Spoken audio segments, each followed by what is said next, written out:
আয়েশা ছিল ৮ বছরের এক মিষ্টি মেয়ে। সে ঢাকার এক ছোট্ট বাসায় মা-বাবার সাথে থাকত। আয়েশা খুব হাসিখুশি আর ভীষণ সৎ।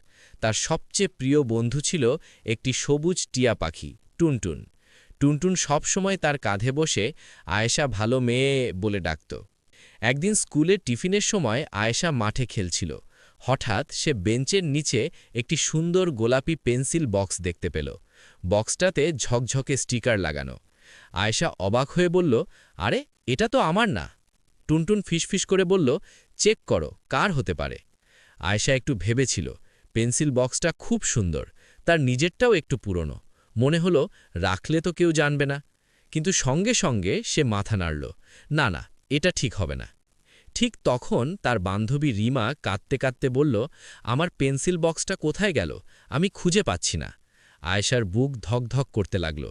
সে ধীরে ধীরে এগিয়ে গিয়ে বলল, রিমা, এটা কি তোমার?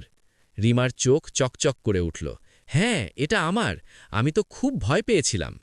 রিমা খুশিতে আয়েশাকে জড়িয়ে ধরল। ধন্যবাদ আয়েশা, তুমি না পেলে আমি আজ খুব মন খারাপ করতাম। টুনটুন আনন্দে ডানা ঝাপটাতে লাগল। সততা সততা, আল্লাহ খুশি। ক্লাস টিচার আপুও বিষয়টা শুনে বললেন, আয়েশা, তুমি খুব ভালো কাজ করেছ। সৎ মানুষকে আল্লাহ ভালোবাসেন। আয়েশার মনটা ভরে গেল। সে বুঝল, সুন্দর পেন্সিল বক্স রাখার চেয়ে বন্ধুর হাসি অনেক বেশি সুন্দর। বাড়ি ফিরে সে টুনটুনকে বলল, আজ আমি খুব খুশি।